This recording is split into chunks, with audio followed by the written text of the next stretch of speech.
mà giờ ní nhom ngạt chênh hộp khai mà bong ôn á bà là ngày ní còn có ngạt pi bà ngày ní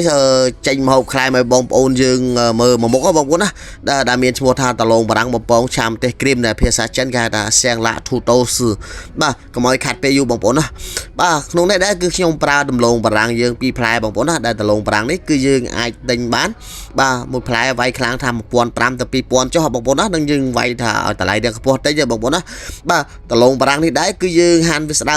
ตัวmáuคือยืนหันวีเจนเจียสไซน์จังบางปนนะบ่ให้กบัดนี่ได้คือโอปราโอหันนะบางปนนะบ่บางปนยืนเนี่ยได้เจอกบัดไอเตะโตมายมบ้านยมเมียนหลวงบางปนนะบ่โอปราแมนเต้นกบัดเนี่ยไอ้บางปนยืนยอดปรามวยปรามแต่ปมวยชนะบางปนนะบ่ตัวปียืนหันเฮ้ยคือยืนยาวเวียมาปลาจมูกหนึ่งมาใส่บางปนบ่ให้มาใส่บางปนนี่บางปนยืนเนี่ยได้จองกระมังบ่เนี่ยได้เจอกไอกระมังไปขยมบ้านบางปนนะบ่ยมเมียนหลวงได้บางปนยืนกระมังจับปีปรามกิโลหลังคือยมจับเฟื่อเอาบางปนนะบ่พญาบาลมาพายปรามแคดกล้องบ่ากลองมาบองปนยืนกดพลบชาติสู้ได้แต่กระมองมากะโลปีกะโลจังยมบดเฟื่อได้เจียสไลพอมบงนะบ่าไปได้ยังปลามาใส่จมูกตะโลนั่นคือห้ามได้คาดเอาเมียนตักนะบองปนนะกระมองเมียนตักบ่าเจียสไลบ่าตัวมาติดคือยังดดเตียนกระดาษเต็มเอายังดักใครมาโปยอแต่มาดองบ่าคือทวนจังคือ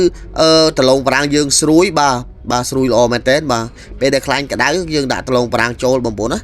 bà video này đã cứ nghe men tên bà sầm rạp bông ôn dương như tháng ngày nó miền đất còn ở sơ miền sạch khai một con á bà tình lồng bảng mà bông ôn làm đòn bà tại bông ôn dương bà sân chỉ on mà sao bông ôn dương ai đam sao trái đứa con mà sao mi tịch tịch tới bà bông ôn việc bạn được kiaกับคนตาเวียดสรุยจังá bà hayในក្នុងវីដេអូនេះដែរបងប្អូនយើងមើលពីដើមដល់ចប់ហើយកុំភ្លេច share ផងបាទហើយយើងប្រាប់បងប្អូនតឡងប្រាំងធ្វើម៉េចឲ្យបំពងស្រួយល្អបងប្អូនណាបាទបងប្អូនឃើញចឹងគឺឆ្អិនហើយគឺស្រួយហើយក៏ប៉ុន្តែវាអត់ដូចការគិតទេបាទបើសិនជាយើងស្រង់ឡើងគឺមួយផ្លែតគឺវានឹងទាត់ណាបាទអញ្ចឹងយើងបំពងហើយគឺយើងត្រូវដុសវាចេញសិនបាទយើងដុសវាចេញសិនណាបងប្អូនណាបាទមើលដូចខ្ញុំធ្វើអញ្ចឹងបាទនឹងគឺបរិញ្ញាបងប្អូនអត់លាក់ទេបាទឃើញតឡងប្រាំងឃើញវាល្អអត់បងប្អូនណាបាទយើងបន្ទាប់ពីខ្លាញ់ក្តៅយើងដុតរឿងក្តៅតិចមកបាទតឡងប្រាំងរៀងត្រជាក់ប្រហែលជា2នាទីបាទយើងដាក់វាចូលទៀតបាទធ្វើអញ្ចឹងទៅតឡងប្រាំងវាបំពងទៅវាស្រួយល្អវាអត់ទន់ពេលដែលយើងឆាគឺវាអត់ទន់ទេបាទហើយមុខម្ហូបនេះដែរគឺខាងខ្ញុំលក់មួយចាន$6បងប្អូនណាដាច់ណាបាទដាច់មែនតើបាទសម្រាប់ជនជាតិចិនគាត់ខ្លែមរាល់ថ្ងៃបាទមួយចាន$6បងប្អូនគិតមើលទៅមួយថ្ងៃបានតែ10ចានក៏រស់ដែរបាទជាស្រេចនិយាយលេងទេបាទមួយថ្ងៃបាន4ចាន3ចានហ្នឹងក៏វាគ្រាន់ដែរបងប្អូនណា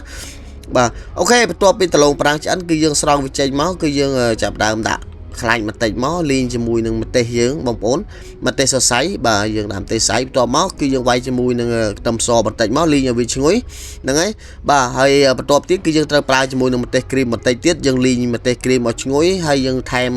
ទឹកម្រេចបន្តិចទឹកម្ទេសជាស្រ័យបងប្អូនណាបាទទឹកម្ទេសបន្តិចទៀតមកបងប្អូនយើងបាទហើយវីដេអូនេះដែរគឺចែកតម្លៃបងប្អូនយើង free អត់មានគិតលុយគិតកាយទេបាទឲ្យដល់បងប្អូនយើងជួយមើលជួយ share ទៅបាទសំខាន់លើបងប្អូនយើងជួយទិញផ្ទះទិញកបិតទិញអីតិចតិចទៅខ្ញុំក៏បានលុយចាយបងប្អូនបាទហើយផ្ទះនេះដែរក៏ខ្ញុំមានលក់ដែរបងប្អូនយើងបាទផ្ទះនៅក្នុង stock បាទហើយវាដាច់តែ stock លេខ38ទេបងប្អូនណា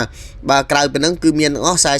42ជាមួយនឹង36គឺមានបាទបងប្អូនមើលទៅបាទគ្រឿងវាគឺអត់មានអីបាត់ទេខ្ញុំប្រើតែជាមួយនឹងម្សៅស៊ុបហើយប៊ីចេងគឺអត់មាន5អំបិលប្រអីទេបាទចុងក្រោយខ្ញុំវាយជាមួយនឹងស្លឹកខ្ទឹមបន្តិចគឺរួចរាល់ហើយបងប្អូនណាបាទបងប្អូនឃើញអញ្ចឹងបាទហ្នឹងរបៀបធ្វើតឡងបារាំងបំពងសម្រាប់ខ្លែមបាទធ្វើម៉េចកុំឲ្យវាទន់បាទធ្វើម៉េចឲ្យវានៅរឹងស្រួយល្អអញ្ចឹងយើងខ្លែមបានបាទមួយថ្ងៃវល់ងាយយប់ទៅភ្លឺក៏វាអត់ទន់ដែរបងប្អូនបាទអរគុណបងប្អូនណាបាទវីដេអូហ្នឹងគឺមានតែប៉ុណ្្នេះទេបាទសង្ឃឹមថាបងប្អូនយើងចែករំលែកនិងរីករាយទាំងអស់គ្នាបងប្អូនបាទអរគុណបាទជួបគ្នានៅវីដេអូក្រោយទៀតបាទបាយបាយ